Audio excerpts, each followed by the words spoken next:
Buenas tardes a todos, bienvenidos a su clase del día de hoy. Vamos a iniciar hoy la última unidad de nuestro tema, que es la unidad el tema de gestión de redes. Vamos a tocar hoy el tema de lo que es servicios de red. Vamos a hablar un poco de algunos servicios que se brindan en las redes de computadoras que son comunes a múltiples empresas. Digamos que prácticamente todas las empresas tienen estos servicios habilitados. No son los únicos que existen múltiples servicios que se pueden habilitar en las redes de computadoras, pero estos que vamos a ver, estos cuatro protocolos que vamos a ver, pues, o estos cuatro servicios que vamos a ver son los más comunes, los que aparecen en todos lados.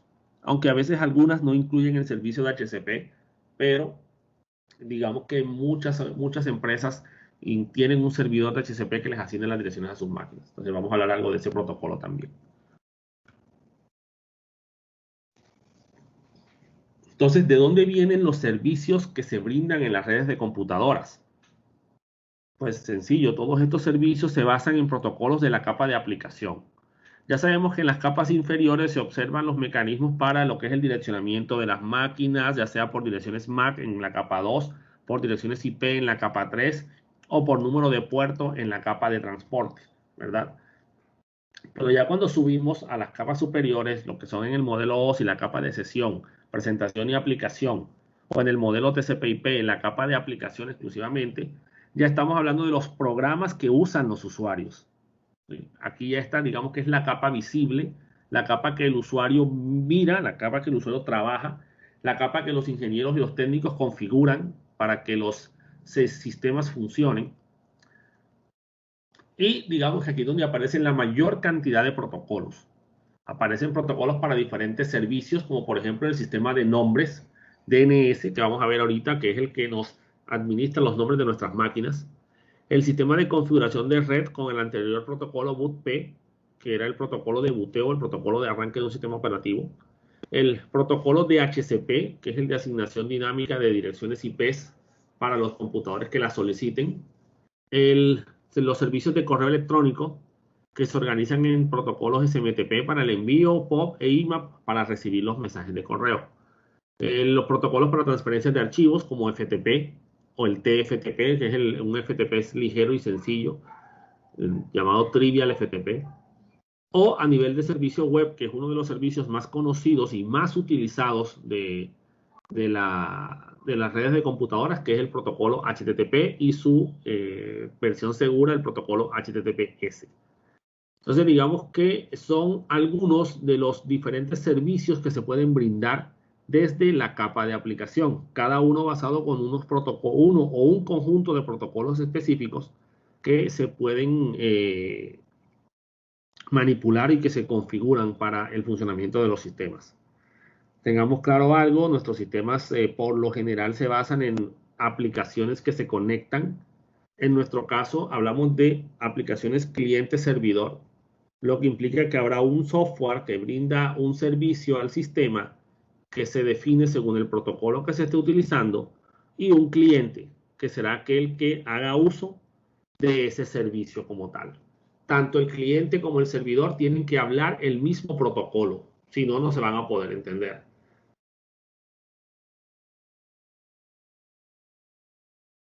¿Esto qué quiere decir?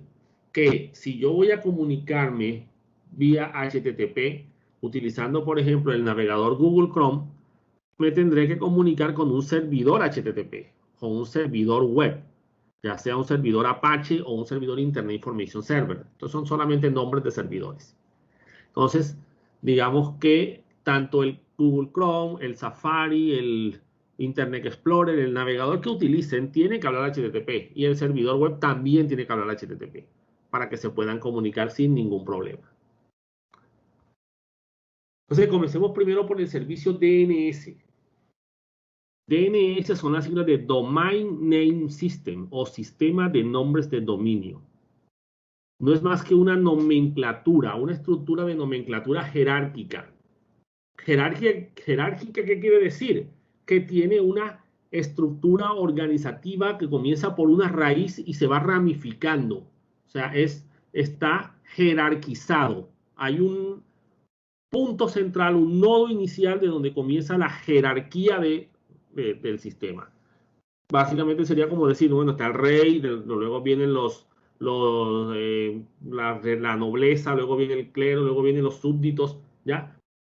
Una estructura jerárquica, una estructura tipo organigrama de una empresa, por ejemplo. Entonces, el sistema DNS es una idea que se le ocurrió hace algunos años a diferentes ingenieros o científicos, pues, de redes aquí en este caso. Entonces, este sistema de nombres de dominio fue una idea que se les ocurrió hace algunos años para organizar los nombres de las computadoras en Internet. ¿Por qué? Internet estaba creciendo demasiado y ya había muchas máquinas que se estaban conectando. Entonces, resultaba difícil administrar de manera centralizada todos los nombres de todos los diferentes computadores que existían conectados a Internet. Entonces se decidió que se iba a organizar una base de datos descentralizada, que quiere decir que no tiene un centro principal, no. Cada punto, cada nodo puede tener su propia base de datos DNS. Y obviamente, como es un sistema descentralizado, cada organización controla sus nombres. Eso sí, tengamos claro algo. El hecho de que sea una estructura descentralizada no significa que no haya control. Sí hay control. ¿Cuál es el control en este caso? Cada empresa puede tener sus servidores DNS que quiera. O sea, ella puede tener sus servidores DNS públicos en Internet y puede tener privados en la empresa, pero hay un pequeño detalle particular. El nombre que te vas a asociar, pues, tiene que ser único en todo el mundo. De tal manera que, como tiene que ser único, hay un conjunto de organismos en Internet que se encargan de regular esa adquisición de nombres. Como vamos a ver más adelante, los nombres de dominio, como están jerarquizados, pues tienen una estructura definida. Vamos a entender un poco esa estructura más adelante y vamos a darnos cuenta que para Colombia hay una estructura propia de nombres, definida solo para Colombia. De tal manera que existe en Colombia una organización que se encarga de asegurarse de que esos nombres de dominios públicos que tú vayas a utilizar no estén siendo utilizados por más nadie, que en nuestro caso sería una empresa llamada Cointernet. Entonces, ese es el sistema DNS, un sistema de nombres. Nombres de ¿qué? Nombres de computadoras. Cuando tú te conectas por www.google.com, por ejemplo, eso es un nombre de dominio. Ese nombre de dominio le pertenece a una empresa que se llama Google. Entonces, obviamente, Google adquirió el dominio y lo publicó para que todo el que necesitara conectarse con los servidores de Google pudiera buscarlo sin ningún problema. Entonces, Google tiene su base de datos local de ellos, de los nombres de sus computadoras, de sus servidores, porque él es el que conoce sus servidores, más nadie los conoce. La americana tiene su propio servidor DNS con la lista de todos sus servidores. La Simón Bolívar pues tiene su lista también, la Universidad del Atlántico también. Cada empresa, claro, cada empresa tiene su propia base de datos con los nombres de sus servidores, los de ellos. ¿Por qué? Porque ellos no pueden controlar, por ejemplo, Claro no puede controlar los nombres de los servidores de Google. Esos son de Google. Entonces, por eso la base de datos es descentralizada. Entonces, los servidores DNS se mantienen comunicándose todos con todos. De tal manera que si alguien pregunta por un nombre de Google, podamos ir hasta los servidores de Google y preguntarles a ellos para que ellos nos puedan responder. Y si alguien necesita un servidor de la americana, va y le pregunta a la americana. ¿Right? Entonces, de esa manera se pudo organizar mejor los nombres de las máquinas. Como vamos a ver más adelante, antes había un archivo que era donde tú como persona tenías que sentarte y registrar ahí los nombres de las máquinas con las que tú te querías conectar. Este sistema DNS, ¿qué es lo que hace entonces en sí particularmente? Toma los nombres de dominio y los convierte en direcciones IP para que puedan ser accesibles y alcanzables cada una de estas máquinas. ¿Por qué? Sencillo, es más fácil acordarse de un nombre que de una dirección. Para un ser humano es mucho más sencillo. Ustedes cuando van a buscar los teléfonos de sus compañeros en la agenda, ustedes buscan por el nombre, ustedes no buscan por el número. Y podrían buscar por el número, pero en realidad, pues aprenderse esos números es muy complicado. Es más fácil aprenderse un nombre. ¿Ya? El puerto por defecto Cuando hablo de puerto, me refiero a puerto de la capa de transporte. Cada comunicación que se haga a través de los protocolos de capa de transporte hace uso de un puerto que es el que, digamos que es la puerta de entrada a la máquina, no solamente la dirección IP. Cuando yo me voy a conectar desde mi computadora hasta el servidor de Google, yo debo establecer un elemento conocido como un socket. Un socket es una conexión. Y esa conexión se identifica ¿de qué manera? Sencillo. Tiene una dirección IP, 2 puntos, un número asociado al puerto, que sería la puerta del computador en donde está el servicio escuchando, para ver qué solicitudes le hacen, basadas en qué. Basadas en que el servicio DNS por defecto escucha en el puerto 53. Hagan de cuenta una habitación de hotel, perdón, hagan de cuenta un hotel, ¿verdad? Y el hotel tiene una dirección. Esa sería la dirección IP. El computador sería todo el hotel, pero en cada puerta hay un servicio distinto para cada cliente. Entonces te dicen, no, la dirección IP es la dirección del hotel.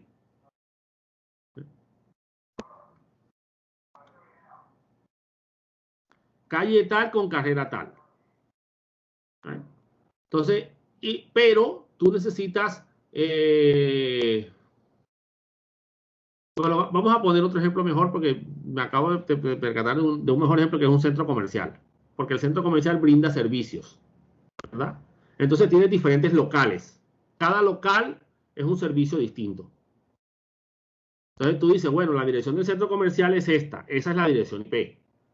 Y la dirección del local es el puerto, que se asocia al servicio que tú quieres. Si vas a ir a comprar ropa, pues ahí está el local tal, el local 10, por ejemplo.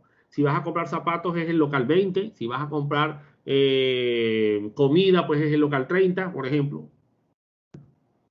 Entonces, ¿qué va a pasar en este caso? Que esos locales en los computadores se manejan a través de lo que son los números de puerto. Entonces, cuando el puerto es el 53, ya sea comunicándose por UDP o por TCP como protocolos de transporte, pues en este caso vas a conectarte con un servidor DNS. ¿Por qué? Porque ese puerto se le reservó a ese servicio. Ahora, yo puedo cambiar el puerto si yo quiero, eso no tiene ningún problema, pero el detalle está en por qué vas a cambiar ese puerto. ¿Ya? Imagínense que el restaurante se viviera moviendo de sitio. Que hoy el restaurante está en el local 20 del centro comercial, pero mañana está en el local 30 que está en el tercer piso. Y al día siguiente está en el local 22 que está en el segundo piso. Y al día siguiente está en el local 45 que está en el cuarto piso. No tiene ciencia, no tiene razón de ser, ¿cierto? Los clientes no lo van a estar encontrando, no pueden estar como locos buscando a ver dónde quedó el restaurante el día de hoy. Entonces los servicios también tienen que manejar su puerto estático, su puerto quieto para que los clientes lo puedan encontrar fácilmente. Ahora, ¿qué pasaría si el servicio DNS no estuviera en el puerto 53, que es donde todos esperan que esté? Sencillo, cuando alguien lo vaya a buscar, no lo va a encontrar. ¿Saben?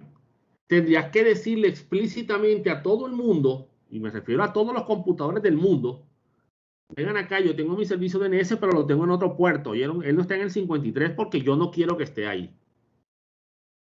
Imagínense, ¿cómo haces para informarle a todos los computadores del mundo que no busquen el servicio DNS en el puerto 53 porque no está ahí? Entonces, se te vuelve un arroz con mango ese problema. Entonces, hay puertos que son puertos por defecto. Como les digo, de cambiarlo, tú lo puedes cambiar. Pero tienes que buscar la manera de que todos sepan que tú lo cambiaste. Con respecto al servicio DNS, se recomienda nunca cambiarlo, porque ese servicio es transparente para el usuario. Todos los sistemas lo usan de manera transparente.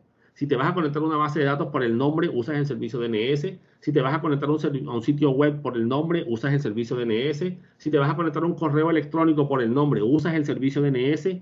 No importa con qué servicio te conectes. Si vas a usar el nombre, por debajo estás trabajando con DNS. Porque lo primero que tenemos que hacer es averiguar la dirección IP. Y para averiguar la dirección IP necesitamos el servicio DNS. Cuando estábamos haciendo la configuración de la red, nosotros configuramos DNS primario y DNS secundario en Windows, en Linux, en el Mac. ¿Por qué? Porque lo necesitábamos para resolver el nombre. Para poder encontrar a Google, para poder encontrar a la americana. Si no, me tocaba saberme las direcciones. Entonces, tu computadora, cliente, porque él es el cliente, el servidor DNS es, por ejemplo, el de Google, el 8.8.8.8, que es la dirección IP del servidor DNS público de Google. Tu máquina le solicita en el puerto 53 a la dirección 8.8.8.8 los nombres que necesita. ¿Qué nombre quiero averiguar?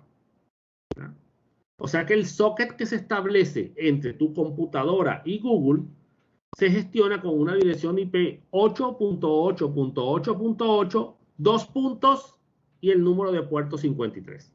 Ese es el socket, o perdón, el identificador del socket, porque el socket es la conexión. Entonces, cada servicio tendrá un puerto específico. Eso sí, en una computadora no puede haber dos servicios distintos escuchando en el mismo puerto. Así como en un centro comercial no puede haber dos locales en dos empresas distintas en el mismo local. Porque no tendría sentido. ¿Ya? No, es que en el local 10 venden comida y venden ropa. Ahí está un restaurante y está un almacén de calzado. ¿Ya? Pues no está muy bien organizado esa parte. ¿Sí? Entonces, acá no puede haber dos servicios escuchando el mismo puerto. Si en el 53 ya tienes el DNS y vas a montar otro servicio DNS distinto al que ya tienes porque son programas a la larga y puedes tener programas diferentes, pues ahí en ese caso los dos no pueden estar en el puerto 53. ¿Por qué? Cada programa maneja, o sea, no puede haber dos jefes en un mismo sitio.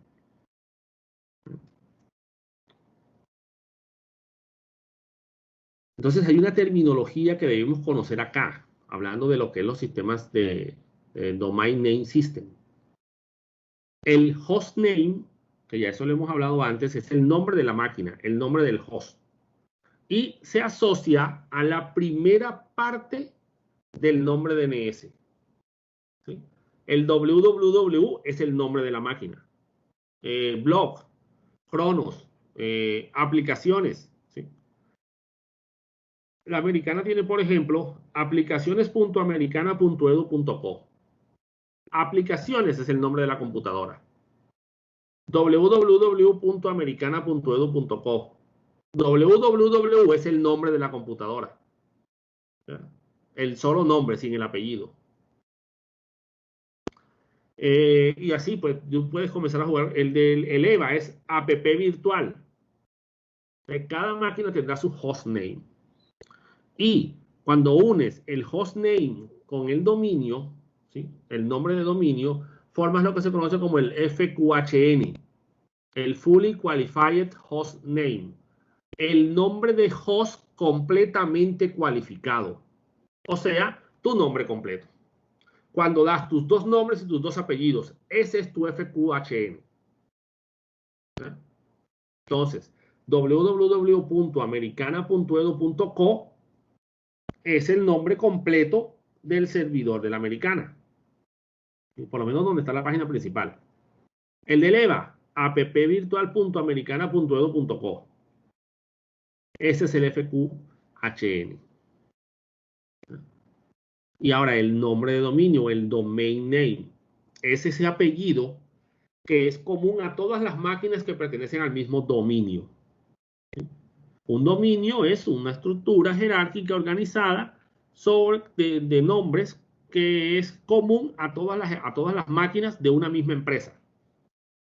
Entonces tenemos americana.edu.co, ese sería el nombre de dominio, sin el nombre de la máquina. Ahora, yo puedo tener varios nombres.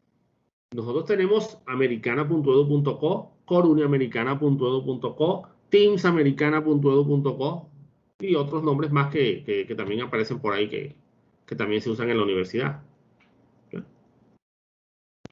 Ahora, eso, hablando ya a nivel organizativo, eso puede ser un poco enredado para muchas personas, ¿oyeron?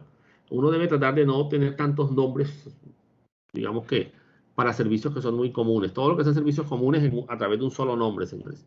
Incluso eso te genera ya hablando de lo que es marketing y manejo de redes sociales y de, ¿cómo es que se llama? Y de búsquedas en Google, te genera una dispersión muy grande de consultas, ¿ya? Y digamos que a nivel estadístico eso no se ve muy bien en Internet. Siempre es mejor tener todos los nombres centralizados. Y los TLD o los Top Level Domain son lo que se conoce como los dominios de primer nivel o dominios de nivel superior, que viene a ser ya el final del nombre. ¿Listo? El edu, el co, ¿sí? La última parte del nombre de dominio. Actualmente, anteriormente, pues los nombres de dominio estaban muy controlados, pero controlados en su organización. Actualmente ya son un poco más libres. Incluso tú puedes inventar tu propia extensión de primer nivel, ¿ya?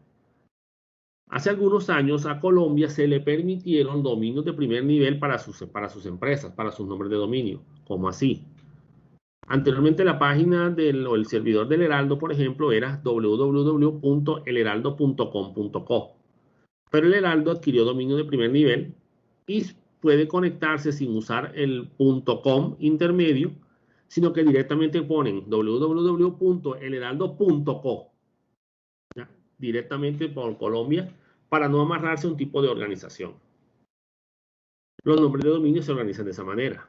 Primero el nombre de la máquina, luego el nombre que la empresa adquirió. Ese nombre que la empresa adquirió, ese nombre de dominio, tiene por lo general una representación del nombre de la empresa, que debemos tratar de que no sea demasiado extensa, señores, porque si no se nos vuelve un arroz con mango. Las universidades por lo general se ponen uni algo. La Norte, Uninorte, no se ponen Universidad del Norte porque es muy extenso. ¿Okay? Y a veces cometemos errores como por ejemplo la Cook, que compró el dominio Cook, CUC. Pero ya eso porque eran Corporación Universitaria de la Costa, pero ahora ellos son Universidad de la Costa. Entonces, ¿qué pasa? Que ya todos se asociaron al nombre Cook, tienen el nombre Cook metido en la cabeza. ¿Y qué pasa en ese caso? Que si llegas a cambiar tu dominio por The Cook a Unicosta, puedes llegar a perder mucha visibilidad en Internet. Entonces lo que hicieron fue que se llaman Universidad de la Costa Cook, ¿ya? Para mantener el nombre Cook, que ya lo tienen, ya digamos que ya a nivel de publicitario ya está aprendido y ya está metido en la cabeza de los barranquilleros. Por eso es que incluso a los directivos de la universidad desde hace muchos años se dieron cuenta de esto y no les gusta, por ejemplo, que digan la CUA. ¿Ya? No, la americana. Ellos quieren que se metan en la cabeza la palabra que nosotros no somos la CUA, para que cuando pasemos de Corporación Universitaria Americana a Universidad Americana, ¿verdad? Ustedes no tengan esa CUA metida ahí y vayan a tener que ponerle todavía, mantener ese nombre CUA. Es más, ese dominio nunca se adquirió. Se adquirió por Uniamericana, que no fue una decisión muy buena en ese momento. Se debió haber comprado Americana, que es el que se tiene ahora. Y pues a mi modo de ver ya deberían ir migrando todos los correos electrónicos que nosotros tenemos, que ustedes saben que son con Uniamericana, deberían irlos migrando a Americana para que ya todo se asocie a ese solo nombre. Muy bien, entonces este nombre de dominio de primer nivel te permitió simplemente colocar un dominio, una extensión única final para no tener que poner la extensión completa, ¿ya? Para poner el .edu.co. O sea, si nosotros compráramos el dominio de primer nivel para la americana, podría ser americana.co. Sería una posibilidad para el caso de que la americana no sea solamente educativa y tenga algunos servicios diferentes a los de educación. Claro que eso no es bueno en este caso para la universidad. Entonces, ¿cómo es la jerarquía DNS, señores? La jerarquía DNS indica que se comienza por una raíz, que en este caso es el root, y la raíz de la jerarquía DNS es los servidores raíz. Esos servidores raíz son los servidores punto. Todo nombre de dominio termina en un punto. Lo que sucede es que nadie lo pone, porque el sistema lo pone por ti. O sea, el dominio de Google es www.google.com. La americana es www.americana.edu.co. Siempre se termina en ese punto que el sistema pone, que representa la raíz del dominio. Después de esa raíz vienen los dominios de primer nivel, los com, los org o las extensiones de los países, en caso de que quieras usar extensiones de país. Las extensiones de país son bueno ponerlas cuando tú eres una empresa y tú quieres que te identifiquen como empresa de ese país. O tienes diferentes sedes, diferentes sucursales y en diferentes países, obviamente, y quieres que cada país, cada sucursal tenga su propio nombre de país, con la indicación de en qué país se encuentra. Estas extensiones de países se repartieron en una reunión de la ONU hace ya muchos años y Colombia pues ganó la extensión CO, ¿sí?, de Colombia. Entonces, todos los dominios que se asocien a empresas colombianas que quieran que se asocien, que se registren, y no, esa sede queda en Colombia, tendrán que terminar su nombre de dominio con .co. Ya lo que viene antes, que es el .com, el .org, el .edu, ya esos son el tipo de organización. Por ejemplo, las com son las companies, las compañías, las empresas. Organizaciones que ganan dinero con su actividad. Las edu son instituciones de educación. Las gov son instituciones del gobierno. Claro, gov en inglés, que termina es con V, con B pequeña. ORG, organizaciones sin ánimo de lucro. Las fundaciones, las ONGs, ¿ya? Entonces, organizaciones que no ganan, que su función no es ganar dinero como tal. Las .mil, instituciones militares. Y así como esto, pues ya se van organizando y han surgido diferentes tipos de nombres, digámoslo así. Anteriormente, el nombre del país tenía que ir de último y el nombre del tipo de empresa. Actualmente ya no importa, ya no hay una regla específica de que no, que tiene que ser así, porque incluso en Europa les gusta más poner primero el país y después el nombre de dominio como tal, ¿ya? Entonces, no le ponen nombre a la máquina, sino que ponen es el nombre del país, ¿ya? Por ejemplo, si fuera la americana y que si quisiéramos manejarlo así, sería co.americana.edu, por ejemplo, ¿ya? Para colocar el país primero, así como lo manejan en Europa, pues en algunos sitios en Europa. Entonces aquí tenemos una estructura jerárquica. Google, por ejemplo, es google.com. Claro que Google también tiene google.com.co para Google Colombia, ¿ya? Tiene google.com.mx para Google México. Google.com.es, que es España. Bueno, allá es .google.com porque ponen el país primero. ¿Ya ven? Entonces, digamos que ya Google se puso a comprar nombres en todo el mundo para tener los nombres registrados para ellos solos. Entonces, tú estos nombres de dominio, ¿cómo los usas? Sencillo. ¿O cómo los adquieres? Pues tú los compras. Los alquilas, pues más bien los alquilas por un año, por 2 años, por 3 años, depende del tipo de contrato que tú hagas y el pago que hagas. La americana, en la época en la que se creó, el que administraba los nombres de dominio era la Universidad de los Andes en Bogotá, antes de que se le cediera a Cointernet. Entonces tuvimos que comprar, bueno, yo no lo hice, yo esa parte, específicamente ese dominio yo no lo adquirí, lo adquirieron cuando yo entré a trabajar en el área de redes en la americana, pues el nombre ya lo habían adquirido. Entonces el nombre se adquirió con la Universidad de los Andes, ¿ya? ¿Cómo es el proceso de adquisición de nombres? Sencillo. Tú presentas una serie de documentos que te avalen como institución educativa. En este caso necesitamos una resolución del Ministerio de Educación, que es la que dice ellos son una institución educativa.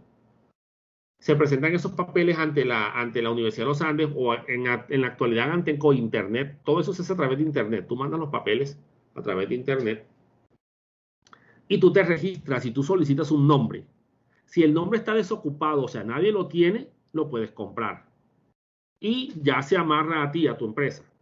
Registra tus datos y una vez te hagas el pago y adquieras todo el sistema, pues ya tú registras simplemente ¿Cuáles son las direcciones IP de los servidores donde tú vas a hacer la configuración de tus dominios, de tus nombres de máquinas? ¿Por qué?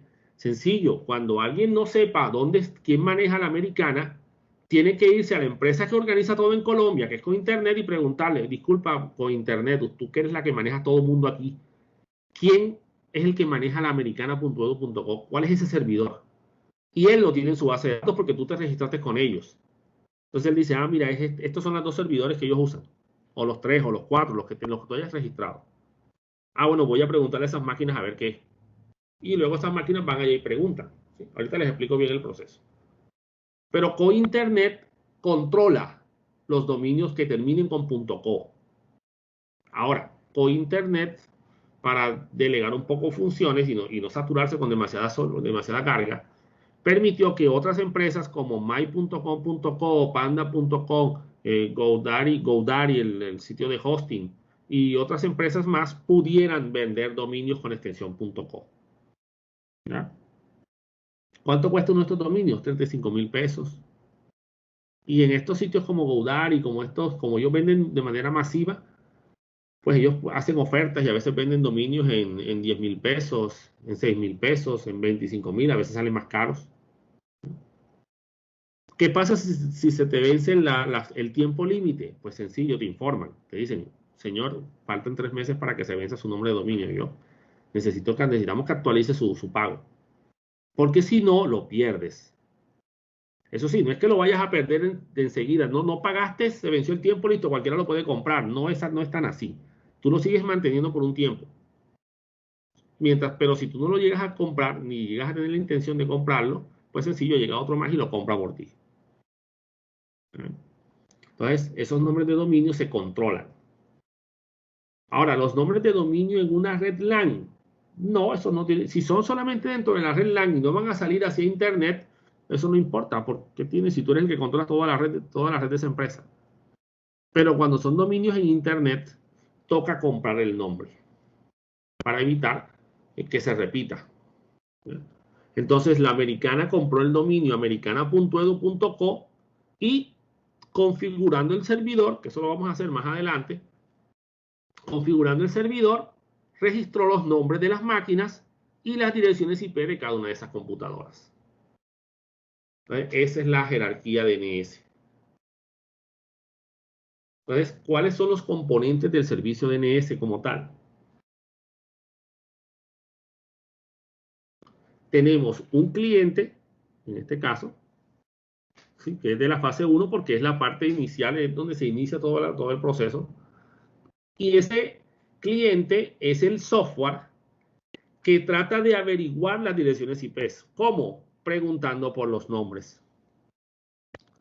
Un ejemplo de un cliente es el comando nslookup, creo que lo utilizamos en las clases anteriores. Ese comando te permite averiguar los nombres de las máquinas. Vamos a mostrarles el comando en ejecución. Muy bien, entonces aquí un cliente DNS podría hacer el comando nslookup. El comando nslookup le hace solicitudes a un servidor DNS preguntándole por nombres de computadoras. www.google.com. En este caso, mi máquina tiene configurado como servidor DNS al servidor DNS.google que tiene la dirección 8.8.8.8. Es el que está configurado en mi computadora. Y le pregunté por www.google.com. La máquina me respondió indicándome que la dirección IP del nombre www.google.com es 216.58.222.196. Y también me resolvió una dirección IP versión 6. Google responde IP versión 6. Por si acaso tienes un servicio IP versión 6 o un cliente. Pues. Entonces, eso es lo que hace estos sistemas DNS. Le doy un nombre y él me encuentra la dirección IP. ¿Eh?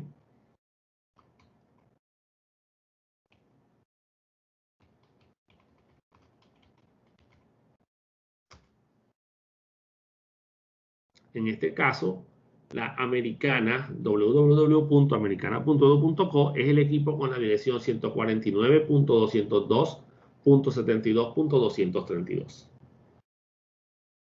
Entonces, cada vez que desde tu navegador web escribes un nombre de dominio en la URL, Windows, en este caso del sistema operativo que estén utilizando, pues digamos que es Windows utiliza un software, no el NSLookup, usa otro software, un software llamado cliente DNS. ¿Oyeron? Que hace la solicitud para averiguar la dirección IP y después que la averigua es que busca ese sitio web como tal. ¿Oyeron? Porque por eso es que les digo que el servicio DNS es transversal a todo. Porque siempre que uses un nombre, antes de hacer cualquier búsqueda, deberás averiguar el nombre DNS. La dirección IP, pues basada en el nombre DNS. ¿Qué pasa si tu sistema no resuelve nombres? Sencillo, tienes que averiguarte todas las direcciones IP que existen. Tendrías que sabértelas. Entonces, esa es la primera parte. El cliente que solicita la resolución de nombres. Los servidores DNS, que son los que están pendientes de las solicitudes que hagan los clientes para podérselas responder. Ahora, mi servidor DNS era Google, pero yo le pregunté por el dominio de la americana. ¿Qué pasó ahí? Sencillo, el servidor de Google averiguó cuál era el servidor de la americana y le preguntó o le hizo la solicitud que yo le hice a él para tratar de averiguar cuál es la dirección IP de ese servidor. Por eso les digo que los servidores DNS se comunican todos con todos. Y la zona de autoridad, ¿qué viene a ser? Es ese espacio de nombres que es, digamos que es responsabilidad de un servidor DNS. Esa se llama SOA, ¿sí? Start of Authority o inicio de autoridad a un espacio en donde se definen los registros para asociarla al tiempo de vida de una solicitud DNS. Entonces, esa zona de autoridad es el nombre sobre el cual tú tienes potestad, que es el nombre que se adquirió en la empresa. Muy bien, ¿cómo funciona el DNS? Pues tenemos aquí estas máquinas, por ejemplo, A, usuario A y usuario B. Y alguno de ellos pues le pregunta a su computadora, ven acá, quiero ir a la www.pagina.com.mx. Este es el servidor DNS de ellos, el BINT. BINT es el software Berkeley Internet Name Domain, nombre de dominio de Internet de Berkeley. Es un servicio DNS muy utilizado en sistemas Unix que fue inventado por la Universidad de Berkeley como proyecto de investigación de ellos. Entonces, este usuario le pregunta al servidor que él tenga. Este servidor verifica en su base de datos DNS, dice, bueno, déjame ver si tengo ese nombre registrado aquí, porque ellos hacen caché. ¿Qué quiere decir que hacen caché, señores? Hacer caché es tener una base de datos local donde tú vas guardando las búsquedas que vas haciendo. De tal manera que si las vuelves a buscar más adelante, ya la tengas ahí y no la vayas a perder. O sea, es como un espacio de memoria RAM donde tú guardas lo que vas haciendo. Por si te toca volver a hacerlo de nuevo. Entonces él busca en su base de datos y dice, no sabes que no lo tengo aquí. Entonces voy a preguntarle a otros servidores DNS que ellos encuentren y me respondan. Una vez ellos me respondan, yo lo guardo en mi caché y te respondo a ti. Y te doy la dirección IP de tu máquina. ¿Listo? Como esto es una jerarquía, muchas veces se van a los servidores raíz. ¿Cuáles son esos servidores raíz? Son esos servidores punto. Esos servidores son los servidores de la NASA, del Pentágono, del FBI, está uno de la Universidad de Berkeley, que fueron los primeros DNS que se inventaron. Entonces, ellos son los servidores raíces. A ellos solo les puede consultar otros servidores DNS, nunca un cliente.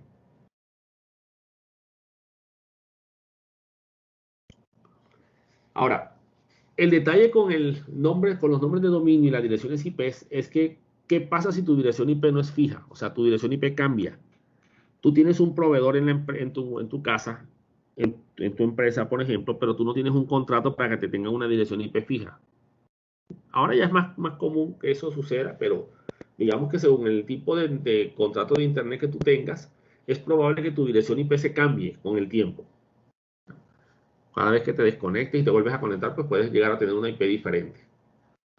Entonces, ¿qué puede llegar a pasar aquí? Sencillo, que como tu dirección IP cambió, el servicio DNS se desactualiza rápidamente. ¿Y qué pasa? Que cuando te vayan a buscar, te buscan en la dirección IP pasada y no en la que tienes ahora.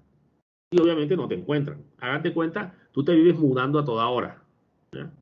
Y te fueron a buscar a tu casa, pero ya tú no vives en esa casa, tú te mudaste hace 3 días, ¿ya? Entonces, el servicio de DNS dinámico es un servicio que tú contratas con una empresa en Internet. Tú lo contratas para que ellos te mantengan actualizado tu dirección IP porque tu dirección IP es muy cambiante por el tipo de contrato que tienes con tu proveedor de servicios de Internet. Entonces tú les pagas a ellos para que ellos se mantengan siempre actualizados con respecto a tu dirección DNS, si es a tu dirección IP, si esta cambia. Entonces son DNS de tipo dinámico. Tenemos empresas como DNS, NoIP, ¿sí? Cdmon, FreeDNS, que son algunas empresas que hacen esto. Es más, Twitter, por ejemplo, y Facebook utilizan DNS para el registro de sus nombres. Porque sus nombres ellos tienen muchos nombres y constantemente viven creando servidores nuevos y todo lo demás. Incluso hace algunos años hubo un ataque hacia la plataforma DNS, un ataque de IoT, de Internet de las Cosas, que tumbó la plataforma DNS. Y obviamente, pues debido a que el DNS se cayó, Twitter, creo que Facebook también se cayeron. Y no tuvieron servicio por casi una hora. Fueron más de miles de cámaras web atacando el sistema de DNS para tumbarlo. Fue uno de los primeros ataques masivos del Internet de las Cosas.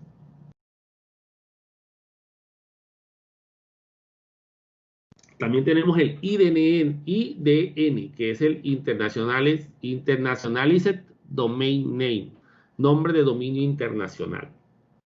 Los nombres de dominio se registran bajo caracteres ASCII. Los caracteres ASCII son los caracteres básicos del manejo de las computadoras. Representan los caracteres del idioma inglés, ¿eh? Los primeros 128 formatos de codificación de los computadores.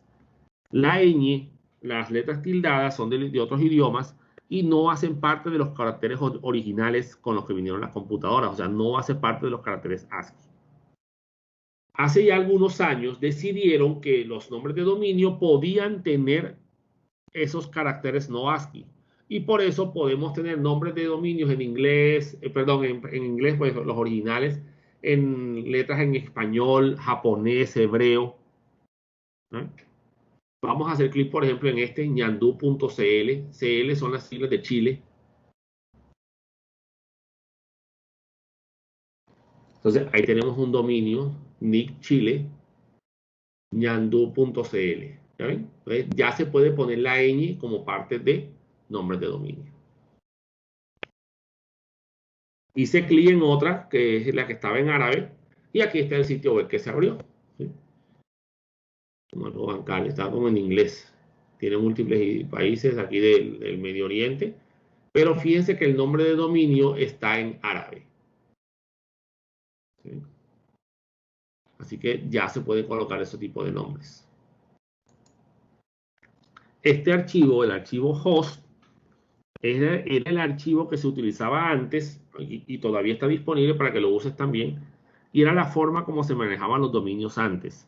Todas las bases de datos eran locales. Tú tenías tu registro de máquinas. Tú te averiguabas una dirección IP, la colocabas ahí en el archivo y le ponías un nombre. ¿Cuál nombre? El que tú quisieras, era tu archivo. Para que cuando tú fueras a buscar, tú simplemente escribías ese nombre y te podías conectar a esa dirección IP. Era como tu base de datos local. Todavía existe el archivo. Es más, si lo tienes creado y lo tienes registrado con un nombre ahí, ese nombre prima sobre el servicio DNS. Lo primero que hace toda computadora cuando va a averiguar un nombre de dominio es irse al archivo host. Si el nombre está ahí, verifica la dirección IP con la que está asociada y esa es la consulta que hace. Si no, se va al servicio DNS. Entonces, lo que pasa es que antes no había tantos servidores, antes no había tantas máquinas. Entonces, era muy fácil tener tu propio registro de computadoras. Estoy hablando de antes de que Internet se masificara, antes de que surgiera el servicio web, cuando todo era por consola. No había navegación por imágenes. Entonces, tú lo que podías hacer es irte a bases de datos como Buffer, como Archie, y buscar información. O podías chatear a través del sistema Telnet, tú te conectabas y comenzabas a chatear por texto con otras personas. Eso era todo. Y compartías información, pero siempre todo así, todo en forma de texto. Nada de imágenes ni cosas por el estilo. Entonces, era muy poco el servicio que se utilizaba, y entonces tú creabas ahí tu archivo host. En Windows, pues ahí están las diferentes rutas donde están, en Windows, en Linux, en Mac, en Android, ¿sí? Donde se encuentra ese archivo host. Actualmente ese archivo host no tiene ningún nombre. Antes incluso nosotros lo que hacíamos era que colocábamos una dirección IP aquí, cualquiera, por ejemplo, la del servidor de la americana, y poníamos que era Facebook. Entonces, cuando ustedes fueran a Facebook, www.facebook.com, el sistema buscaba aquí, veía el nombre facebook.com y veía que la dirección IP era la de la americana, entonces iba para el servidor de la americana. Entonces tú querías entrar a Facebook, pero entrabas a la página de la americana. Era una técnica que se podía utilizar. Actualmente con una actualización que se hizo hace 2 años del servicio DNS, ya eso no se puede hacer así. Eso como mecanismo de seguridad, porque había mucho software malicioso que hacía eso. Se inyectaba un archivo host falso con un montón de direcciones IPs que apuntaban hacia servidores maliciosos, por ejemplo, donde había copias idénticas de las páginas de los bancos. Y tú creías que te estabas conectando a la página del banco. Entonces te inyectaban este archivo falso para que tu computadora los mandara a la página de ellos. Entonces, ya para protegerse de ese tipo de situaciones, pues ya los DNS están mucho mejor controlados. Clientes y servidores, pues tenemos como servidores, pues el BIND, el Berkeley Internet Name Domain, el de Linux, el Microsoft DNS, que es el que utiliza Microsoft dentro de sus servidores, el DNS+, que es uno pequeño, uno ligero que también se puede configurar. Y como clientes tenemos los comandos host, nslookup, dig, whois, el cliente de DNS de Microsoft. Estos programas son transparentes, el usuario casi ni se percata que está haciendo uso de ellos. Con el sistema DNS tú puedes tener un controlador de dominio. ¿Qué viene a hacer? Ya esto es a nivel interno dentro de una empresa. Un controlador de dominio es un servicio que te permite administrar los recursos de una red de manera centralizada. ¿Cómo así? No tener los usuarios registrados en las computadoras, sino los tienes en un servidor central. Y todas las máquinas se autentican contra ese servidor. Entonces haces gestión centralizada de usuarios. Te dicen, hey, llegó un nuevo jefe de sistemas, necesitamos que le crees el usuario.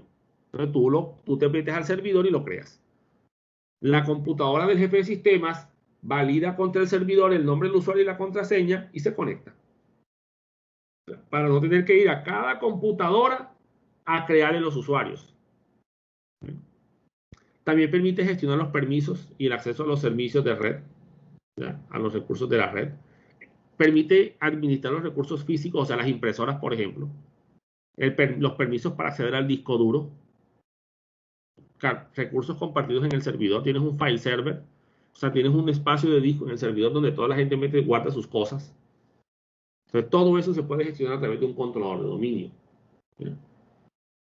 La red se organiza de forma jerárquica, como un árbol de dominio, así como en el servicio DNS normalmente.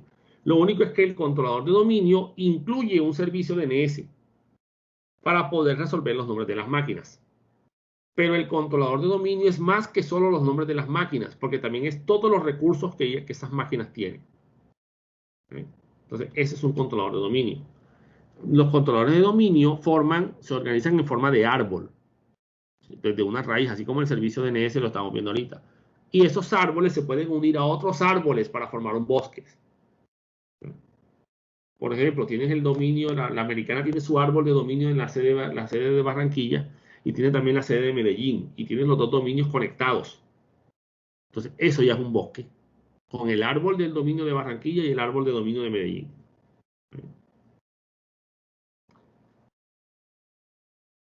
Aquí tenemos algunas herramientas, el Active Directory de Windows, usuarios y equipos de Active Directory, el editor de políticas de grupo.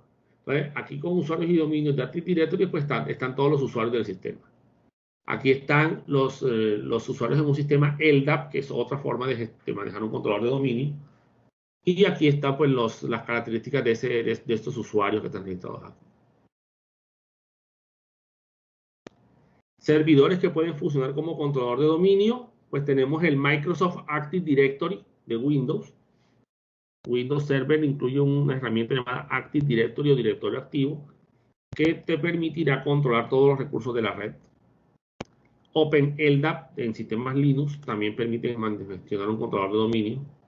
Samba 4, que también es para máquinas Unix, también permite administrar un controlador de dominio como tal. Es más, se integra muy bien con Windows Samba 4.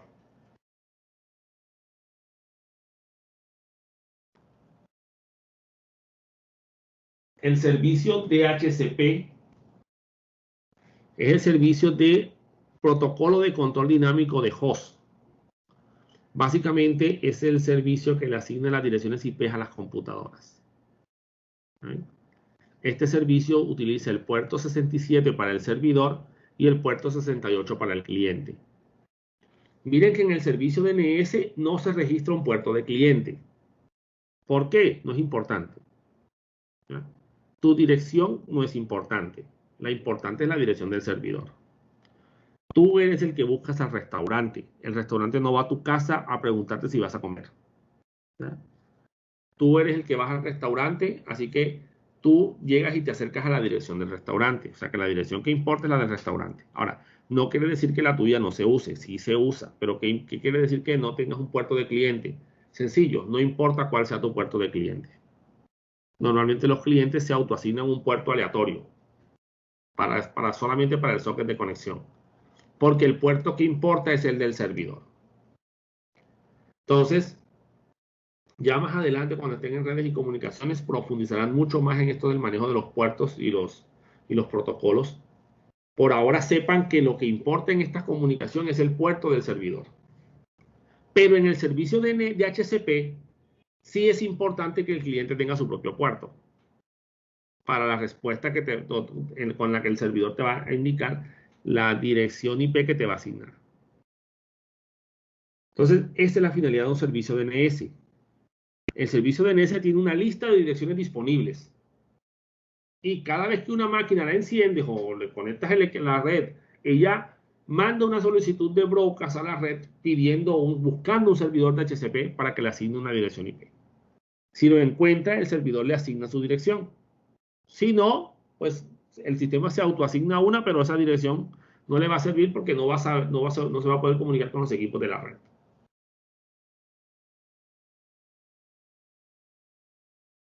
Entonces, la implementación de HCP más común o más utilizada en sistemas Unix es la de ISC, la de la Internet Software Consortium.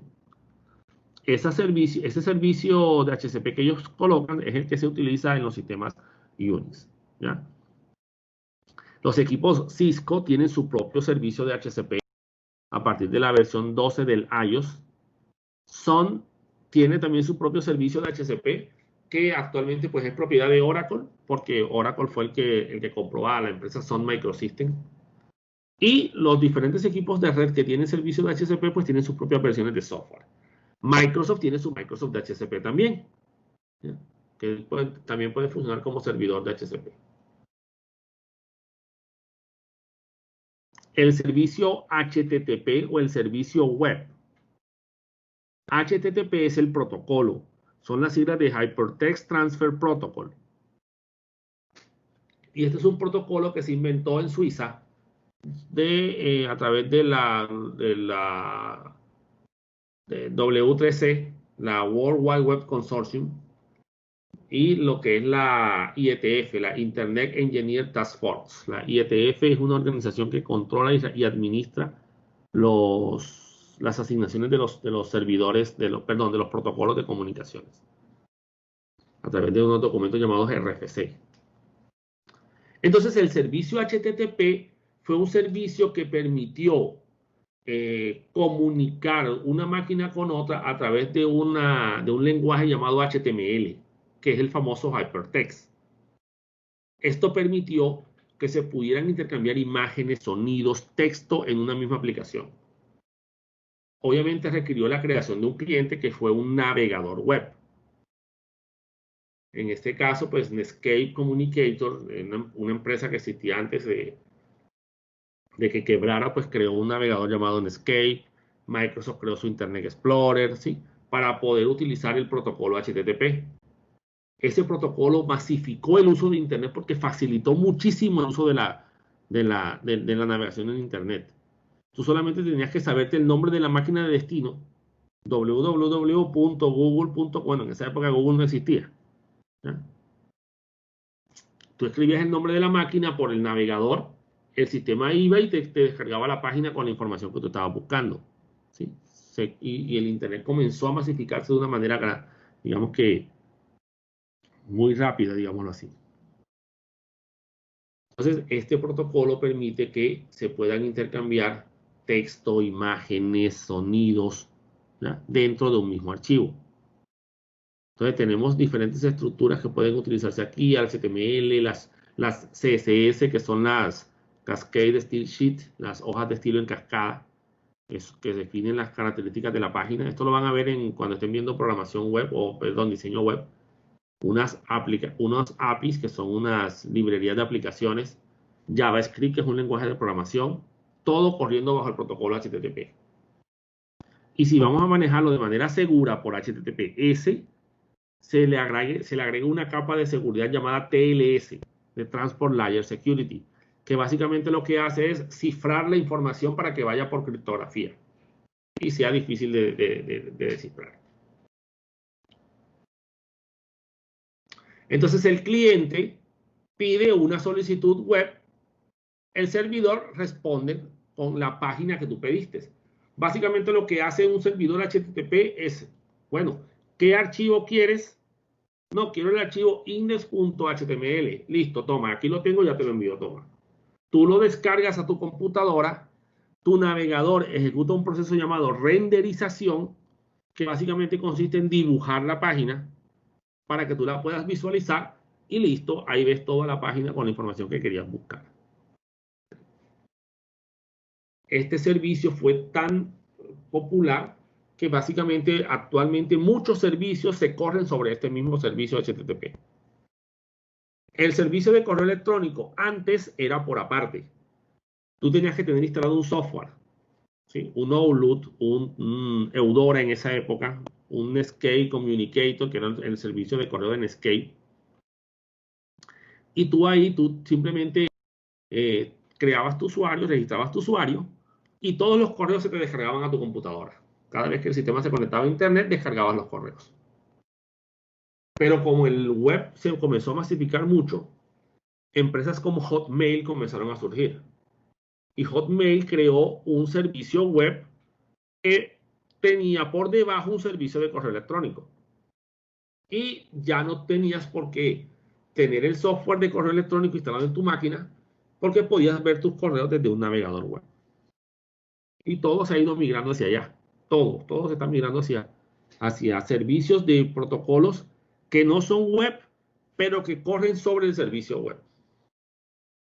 Aquí tenemos un ejemplo de las comunicaciones entre un servidor y un cliente. ¿Ven? Digamos que ahí lo primero que se hace es una solicitud GET, manda información de cuál es el host de destino, de dónde está referenciado, quién es el cliente, cosas por el estilo. Y el servidor responde. Eso que está ahí, ¿qué es? Son los mensajes del protocolo como tal.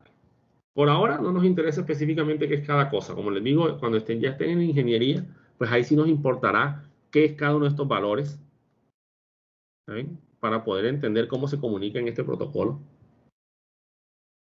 Pero básicamente, ¿en qué consiste esto? Tú pides una página y él te la envía. Eso es todo. Y como les había dicho, pues el protocolo HTTPS, señores, donde la S es de secure, seguro, consiste en meterle una capa de cifrado. Cifrado es criptografía. La criptografía es tomar un texto claro y agregarle un alto grado de desorden, de entropía.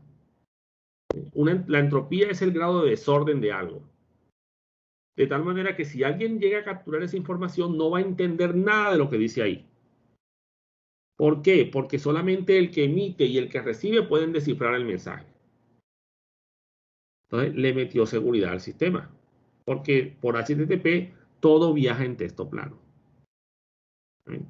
Entonces la capa de seguridad para el cifrado se hace a través de un sistema llamado TLS, de Transport Layer Security. ¿Sí? Seguridad en la capa de transporte. Antes se utilizaba SSL, que incluso es el nombre más común que muchos usuarios conocen, que es el Security Socket Layer. Pero ese Security Socket Layer demostró no ser muy seguro ya hace algunos años y se reemplazó por TLS. Entonces, es lo mismo que HTTP, pero toda la comunicación va cifrada, va con criptografía. Y el servicio web es ese conjunto de softwares y herramientas que hacen uso de los protocolos HTTP para comunicarse. Entonces, un servidor web es un software que entiende el protocolo HTTP y que tiene una lista de archivos. Tú le pides un archivo a través de los códigos HTTP y él te lo reenvía, te lo responde. ¿Quién te solicitó por HTTP? El cliente.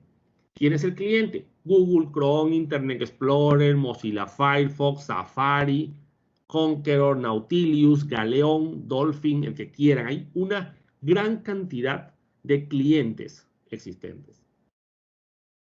Servidores. Tenemos Internet Information Server de Microsoft, tenemos Apache en los sistemas Unix, tenemos ColdFusion, tenemos otra lista de servicios DNS posibles que tú puedes solicitar.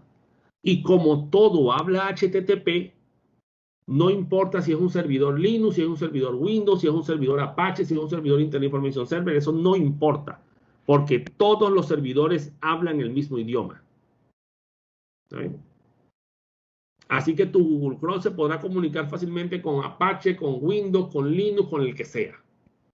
Porque a la larga lo que te responde el servidor de Linux es lo mismo que te va a responder el servidor de Windows. Entonces, servidores web, tenemos Apache, como ya les dije, eso es el nombre, así se llama. Apache son las siglas de Apache Server, un servidor parchado, un servidor hecho de retazos. ¿Por qué? Porque así se armó, así creció. Cada quien comenzó a escribir cosas, entonces se fue armando un solo servidor web para todo. Pero fue hecho por piezas de todo mundo. ¿Sí? Microsoft tiene su Internet Information Service, que es el software de ellos que sirve como servidor web. Tomcat es una versión de Apache para programaciones en Java, en un lenguaje llamado JSP, Java Server Page. NGINX es un bastante pequeño, Cherokee. Lite HTTP es un HTTP ligero, muy básico, ese tiene muy poquitas cosas. Normalmente no se recomienda como servidor real, sino como un servidor de pruebas más bien, para que tú pruebes tus paginitas y las cosas que tú hagas. HTTPD también es otro servicio de web que existe por ahí. Ustedes van a trabajar acá, por ejemplo, cuando estén ya en diseño web, creo que el otro semestre o el de más arriba, van a trabajar con el servicio Apache. ¿Okay? En la próxima clase vamos a aprender cómo se configura un servidor Apache. Y clientes, pues tenemos Google Chrome, Mozilla Firefox, Safari, Microsoft Edge, Opera, Conqueror, Delphin Browser, Galeón, Lynx. Entonces, Lynx incluso es un navegador para ambientes de consola, ¿oyeron? Solo texto. Para poder navegar no hay ratón, tienes que dar con la tabuladora y ir saltando por los enlaces. Entonces, digamos que estas son las herramientas que más se consiguen, lo que más se vende. Incluso con el tiempo y la masificación del uso de Internet a través del servicio web, se comenzó a hacer uso, a la gente comenzó a ocurrirse, saben que vamos a inventar un software que se encargue de buscarle las cosas a las personas por la web. Y surgieron los web browsers o los buscadores de Internet. Surgió uno muy bueno que se llamaba Altavista en su época. Era muy utilizado hasta que llegó el señor Google. ¿Ya? Teníamos el Yahoo. Yahoo también tenía su propio motor de búsqueda. ¿Ya? Existía, bueno, Microsoft no tenía uno, después que montó uno llamado Bing, después de Google. Teníamos American Online, el de AOL, ¿sí? Star Media. Teníamos una serie de softwares que se encargaban de buscar. Tú le dabas lo que querías buscar y ellos te lo buscaban. ¿Qué es lo que hace Google? Pero resulta que cuando surgió Google, Google tenía digamos que una eficiencia muy superior a los demás. Y todo el mundo comenzó a pasarse para Google. Tanto así que ahora ya nadie conoce otro. Ninguno de ustedes usa Yahoo.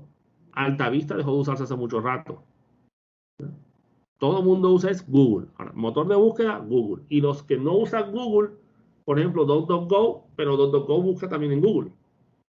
¿Ya?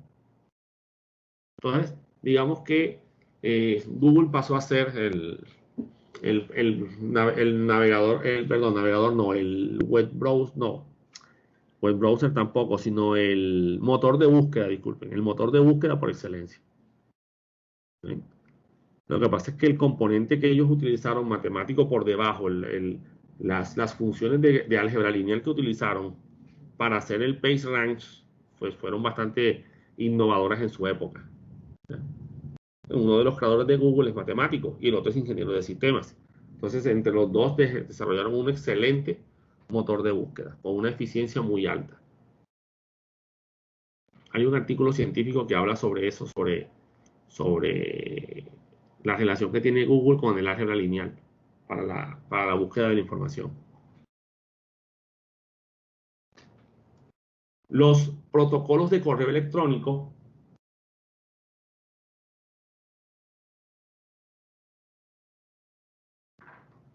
Johan está diciendo que hay uno nuevo, Opera GX, como motor de búsqueda.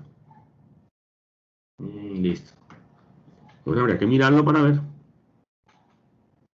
Con tal de que no confundan un navegador web con un motor de búsqueda. ¿Oyeron? No lo confundan una cosa con la otra. Cuando digo Google como motor de búsqueda, me refiero al buscador, no al Google Chrome. ¿Vieron? Google Chrome es el web browser o el navegador web. Muy bien, los protocolos de correo electrónico digamos que el correo electrónico es el segundo servicio más utilizado en Internet en la actualidad y se ha mantenido así por muchos años. Incluso pueden decir de WhatsApp y todo esto, pero el servicio de correo electrónico sigue utilizándose todavía, pero más que todo a nivel empresarial. Entonces, este protocolo permitía que dos usuarios se intercambiaran mensajes entre sí. Ya no dependías de que una empresa montara un sitio, sino que tú le mandabas un mensaje a alguien más, le mandabas un correo, como escribir una carta. ¿Saben? Y aquí comenzó a utilizarse el símbolo de arroba como separador entre un nombre de usuario y un nombre de dominio del servidor donde está montada la máquina. Y ojo, ya ese sistema no es exclusivo para correos electrónicos. Lo que sucede es que el correo electrónico fue uno de los primeros servicios autenticados que existieron, ¿sí? Por lo menos en este ambiente, amarrados a un dominio. Actualmente tú también puedes utilizar el nombre arroba, el dominio, para conectarte a una base de datos, para un usuario de Windows, ¿sí? O sea que no es solamente correos electrónicos, sino ahora mismo ya se centró para autenticación de cualquier usuario. Es un servicio asincrónico. ¿Cómo así asincrónico? La persona no tiene por qué estar conectada para yo hablar con ella. Yo le mando el correo y ella lo leerá cuando pueda. Entonces la ventaja es esta. Yo puedo mandar aquí mis mensajes en texto, con imágenes, incluso actualmente con archivos. Bueno, antes no se podía, pero ya se pueden mandar archivos. Y listo, la persona los recibe y los mira cuando él se conecte a ver su servidor. Antes tú tenías que tener instalado un software, como les había dicho, un MUA, un Mail User Agent o agente de usuario de correo, que es el software que te permitía descargar los correos electrónicos a tus computadoras. O verlos desde internet, pero desde el software, que es lo que hacen ahora los celulares, por ejemplo. Actualmente tú no usas un MUA o tu MUA es el navegador web. Hotmail, como les dije, fue uno de los primeros servicios de correo electrónico bajo ambiente web. Y comenzó después de ahí, también estaba Latinmail, que fue el primero para latinos en español. Yahoo tenía su servidor de correos también. Y obviamente, pues después de que salió Google, a los poco tiempo, a los varios años de haber surgido, pues sacaron Gmail. Gmail, incluso en sus inicios, digamos que no era como reservado, digámoslo así. Solamente podías entrar por invitación. O sea, alguien te tenía que invitar. Era exclusivo, digámoslo así. Pero en realidad, tú podías recibir la invitación de cualquier persona. O sea, no es que era reservado y que ellos decidían quién se conectaba y quién no. No. Lo que pasa es que quisieron hacerlo así porque estaban haciendo las pruebas de la versión beta. Entonces, ¿qué hicieron? Repartieron cuentas de correo, regalaron sesiones para que crearan sus cuentas de correo a un grupo de personas. Y ese grupo de personas invitaba amigos y esos amigos invitaban a otros amigos. Y así hasta que alguien te tenía que invitar a ti para tú poder crear tu cuenta. A mí me invitó un hacker argentino, que teníamos contacto por unos foros ahí de seguridad a los que pertenecíamos. ¿Ya? Y él nos nos dijo, tengo 100 cuentas de Gmail, ¿quiénes quieren? Mándame. Me mandaron una, yo invité a 3 amigos y ellos 3 invitaron a otros porque nada más podías invitar a 3 personas. ¿Ya? Ya después lo abrieron y lo liberaron, comenzaron a ampliar la capacidad a 15 personas y ya después dijeron, bueno, listo, ya que ya se probó el sistema, funciona muy bien, a la gente le ha gustado, listo, liberemos el producto y que todo el mundo lo use. ¿Ya? Y ahora mismo cualquiera puede crear un usuario de Gmail o de Hotmail, de lo que sea. Hotmail sí desde siempre permitió que cualquiera creara una cuenta ahí. Gmail, como siempre, tumbó a Hotmail, tumbó a Yahoo, tumbó todos esos otros sistemas de correo que se utilizaban también. Outlook todavía se sigue usando, pero anteriormente tú decías, no, su correo de Hotmail, ¿cuál es? Y tú decías, no, mi correo no es Hotmail, mi correo es Gmail. Y la gente no entendía, Gmail, ¿eso qué es? ¿Ya? No, ese es otro servicio de correo. Ah, bueno, listo. ¿Eh? Entonces, tenemos también los MTA, los Mail Transfer Agent, agentes de transferencia. En este caso se hace uso de un servicio o un protocolo, perdón, llamado SMTP, Simple Mail Transfer Protocol. Ese es el protocolo que envía los mensajes de correo. Y tenemos los MDA, los Mail Delivery Agent, agentes de recibo o de recibo de correos. De entrega, delivery es como entregar. Esos son los protocolos que te entregan los correos a ti como usuario. ¿Ya? Y pueden ser los protocolos POP o el protocolo IMAP, uno de los dos. ¿Ya? POP fue el original, IMAP fue el que surgió con los webmails.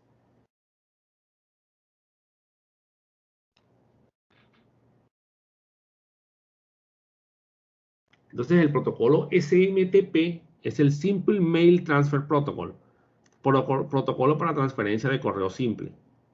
¿Ya?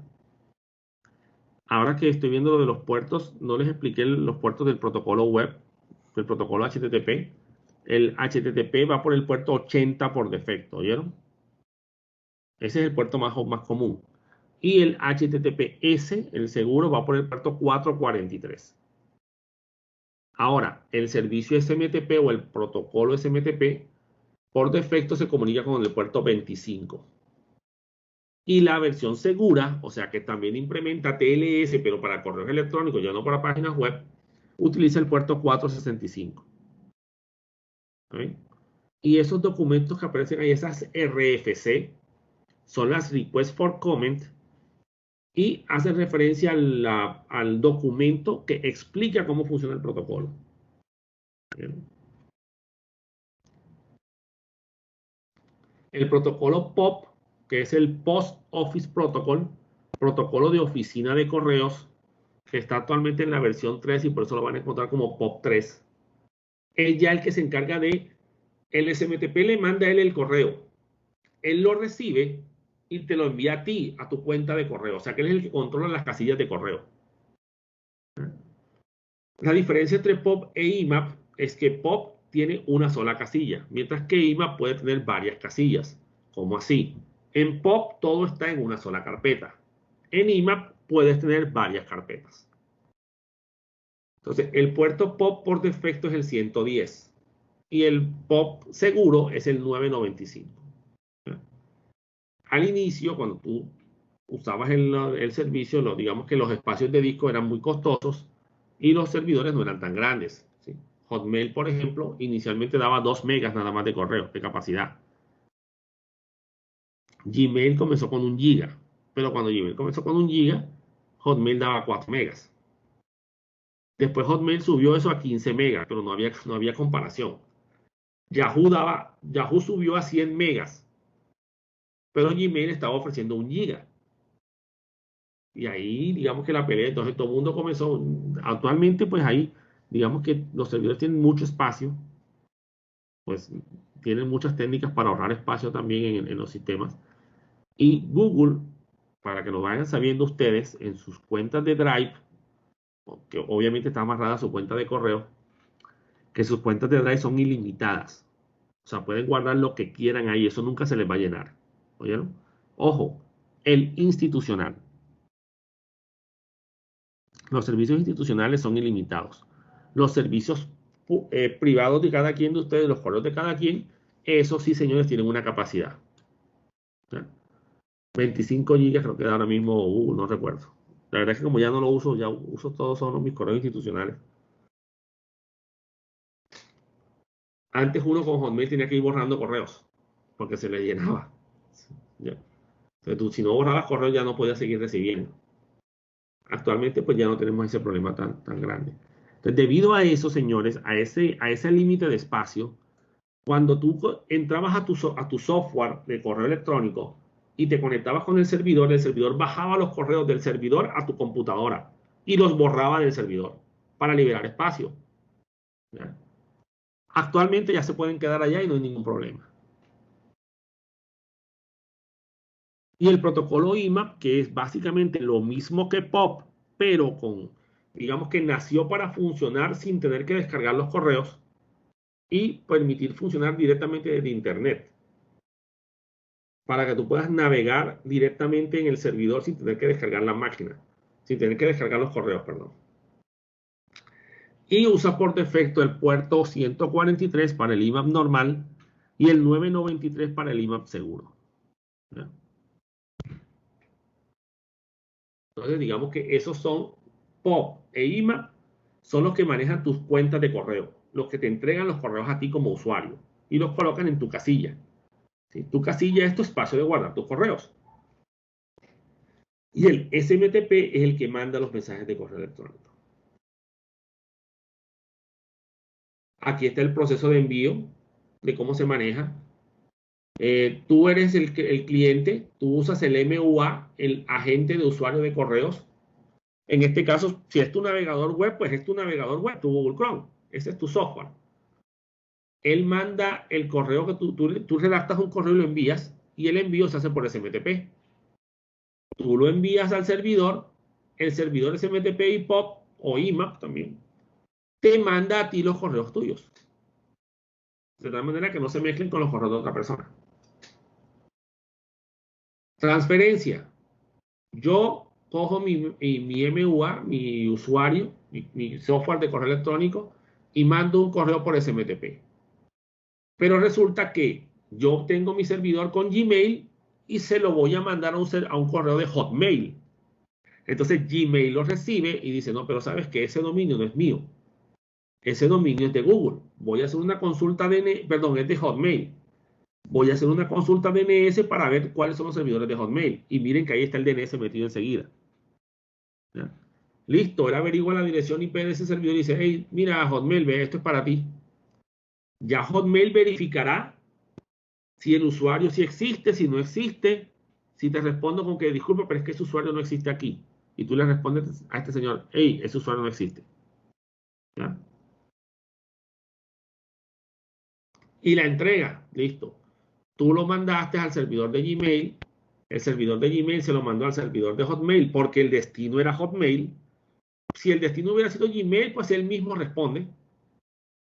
Listo, aquí buscan, ah, sí, sí, ese usuario sí existe, se lo voy a colocar en su casilla. El usuario se conecta, hey, te llegó este correo nuevo. ¿Ya? Y él puede leer su correo sin ningún problema. Entonces, para el enviar, SMTP. Para enviar de servidor a servidor, SMTP. Para enviar de servidor a usuario, POP o IMAP. SMTP envía, POP recibe.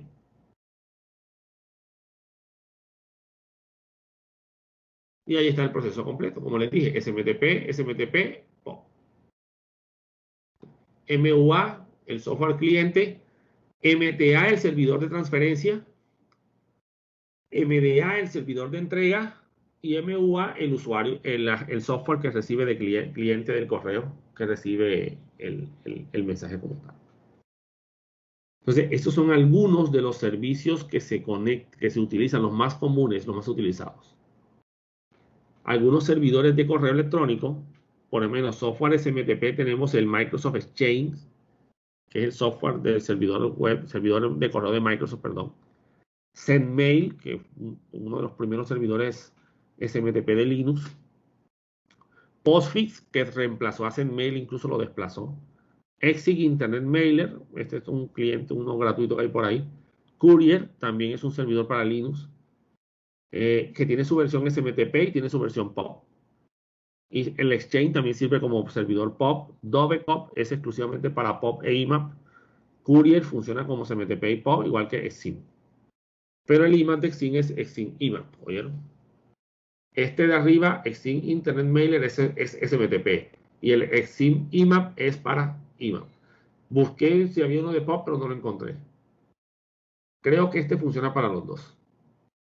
Y clientes tenemos Microsoft Outlook, Mozilla Thunderbird, K9 Mail, Kmail, Mailbird, mClient, Evolution, Gmail Móvil, ¿sí? Apple Mail. Gmail Móvil y Apple Mail son los que usas bueno, Apple Mail lo usas en el Mac. Es el de Safari. Y Gmail Móvil es el que montas en el celular.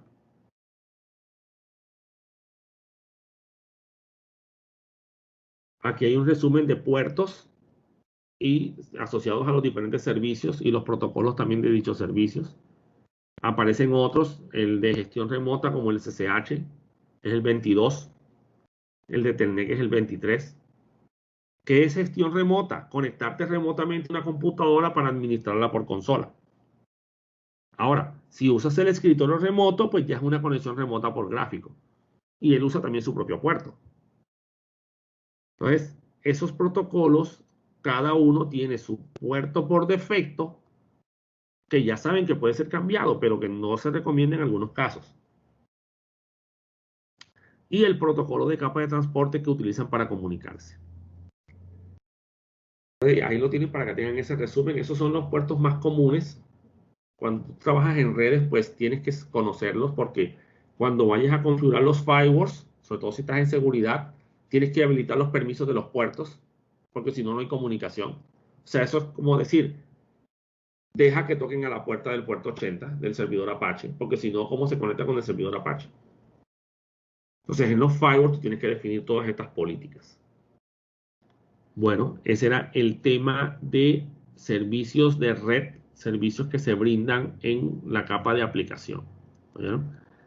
Con eso terminamos el tema de la clase de hoy y nos veríamos en la próxima clase.